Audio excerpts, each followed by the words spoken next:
Welcome to your first mini lecture for PLNT 1213. This is Plant and Soil Science, or commonly known as crops. We're going to start with chapter 1 and go through probably 11 slides.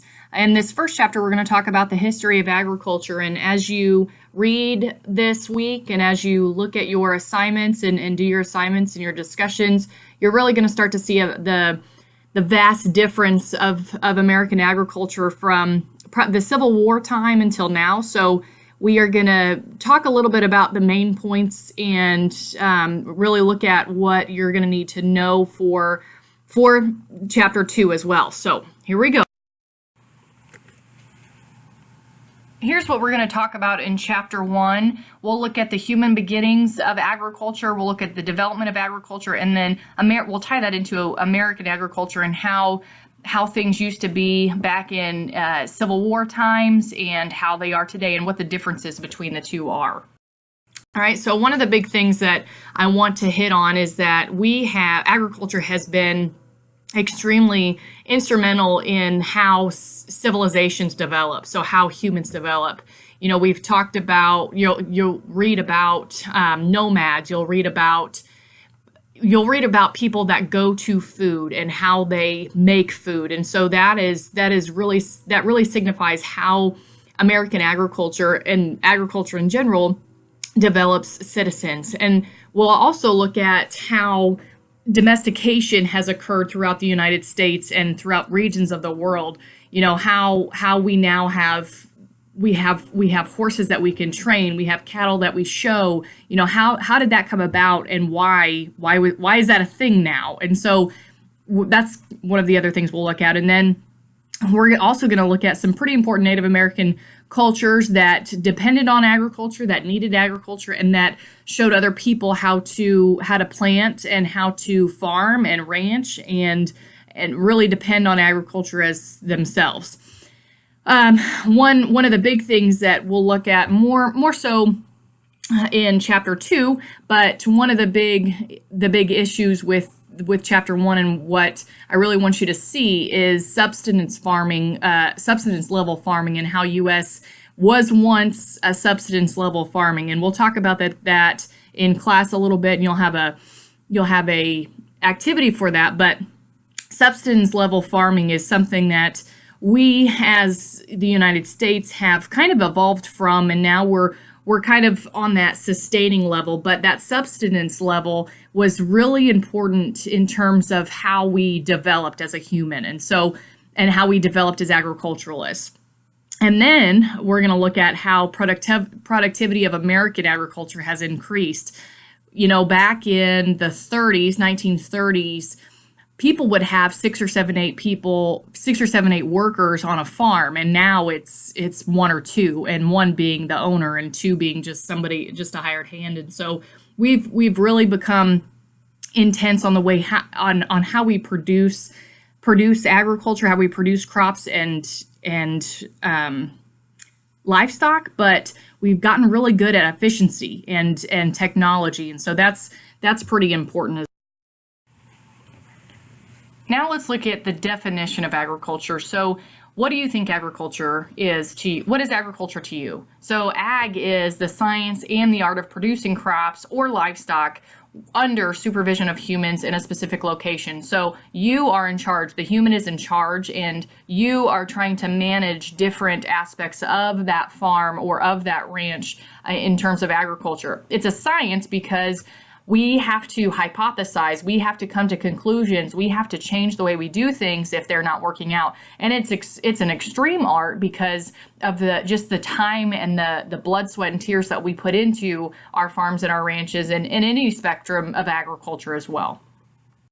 All right, so let's talk a little bit about human beginnings. So, you know, you'll read about different theories in this book. And so, you know, we all have our own theories, and we're all going to shake hands and agree to disagree if we don't, but we're going to look at just a couple different of them, of those theories that you'll read about. So this is kind of the migration pattern that we've seen throughout the history of time, and you know, there's a lot of different readings that you'll start to gain a little bit more knowledge on how that migration started. So if you look down there to number 4, migration from North America to South America, and then at the time of Columbus, where 70 million people then inhabited the New World, and then we were here. And that is kind of where this whole agriculture thing started in America, with 70 million people mixed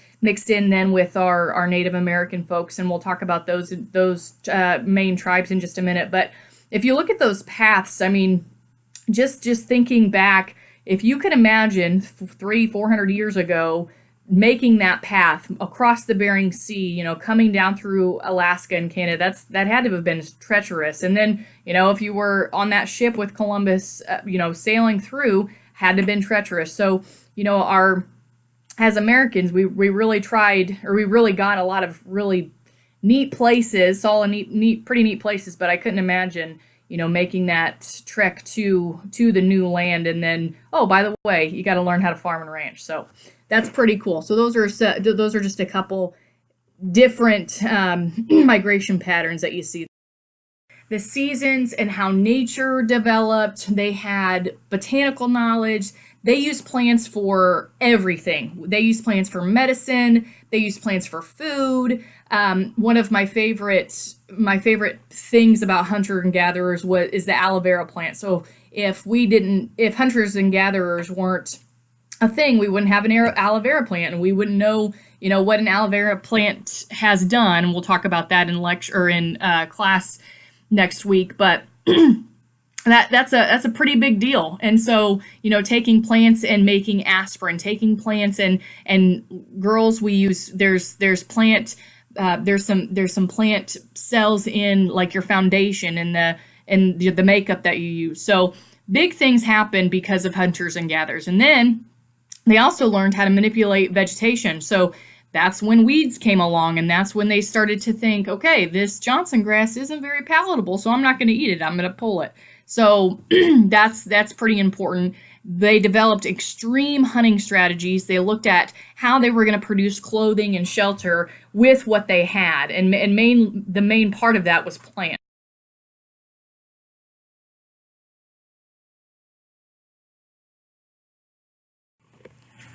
Now let's look at the development of agriculture. So why do you think agriculture occurred? The huge reason why agriculture occurred is because people needed to eat. So they needed to find some sort of a domestication or something that was adapted to that place so that they could eat, so that they could feed their families or their tribes or their colonists, whatever. So they had to figure out how they were going to grow whatever was able to grow in that climate and around the surrounding areas. So domestication was a big aspect of that, adapting those wild plants and animals for our use, so enabling us to then grow them and be good at growing them. So why else do you think agriculture occurred? Climate change is a big thing. We are going to talk a lot about how we have to feed more people every single year, and then just the natural step from hunting and gathering to the development of agriculture in 2018. Okay, so I love this map because it shows you all of the areas of crop domestication in in our history. And so I just want you to look there, like look at Africa, look at everything that Africa has been domesticated from. So if you look, there's sorghum, there's pearl millet, watermelon, cowpeas, coffee, cotton. These are things that we in America can grow too. So pretty cool that came from Africa. Look at Australia. All of the macadamia nuts, a lot of different specialty crops that we consider here are pretty domesticated over in Australia.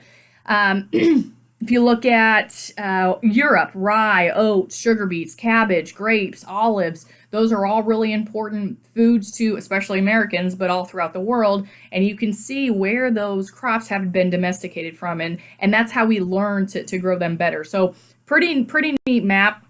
And there's a question on your homework that you'll get to look a little bit more into that map, but pretty neat to see where all those crops come by historian A.W. Crosby, and he looked at the trade of crops, livestock, disease, and how people came to the New World and the Old World after Columbus's voyage. So what did they give? What did they get? How did they trade good things and how did they trade bad things? So, the New World, the big crop was corn, obviously, but then you had cocoa beans, you had sweet potatoes, tomatoes, tobacco was a big one. And then gold and silver was huge because we were starting from scratch in the New World, and slowly was making an impact on the world, but not quite yet. So those precious metals were pretty important. And then the Old World, that's where wheat and oats and rice and grasses came came to the New World from. But then we got dandelions, we got thistles, we got many other different types of weeds because they were brought over from the Old World, so they are not native to America. So people, colonists, slaves, also diseases like smallpox, measles, influenza. Those were the big three really, and a lot of people died because of that. But especially when they got to the New World, because when the New World didn't have quite the medicine that the Old World did. And then cows, horses, pigs as well traveled down and then traveled to the New World, and then that was led to the collapse of unfortunately a lot of Native American cultures. And it is pretty, it's pretty intense when you look at the history and how all of this stuff came to America and how a lot of a lot of groups of people were no longer after that. So we'll look into a couple of those tribes that are still thriving in America and how they impacted American agriculture in a little bit.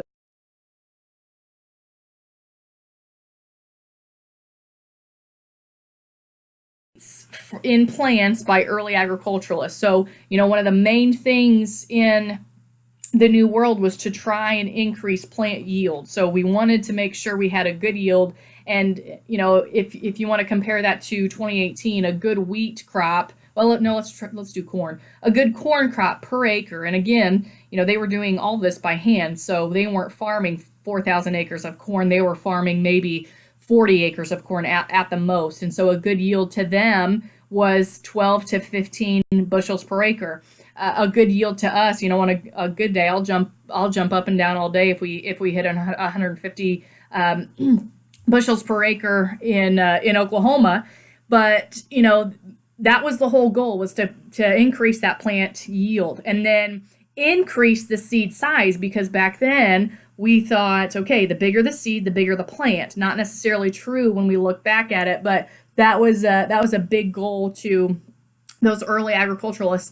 Then reducing seed toxins was huge, because we saw everything that came over from the Old World, all of the diseases, all of the weeds, and we didn't want that to impact our crops. So reducing those seed toxins were really important.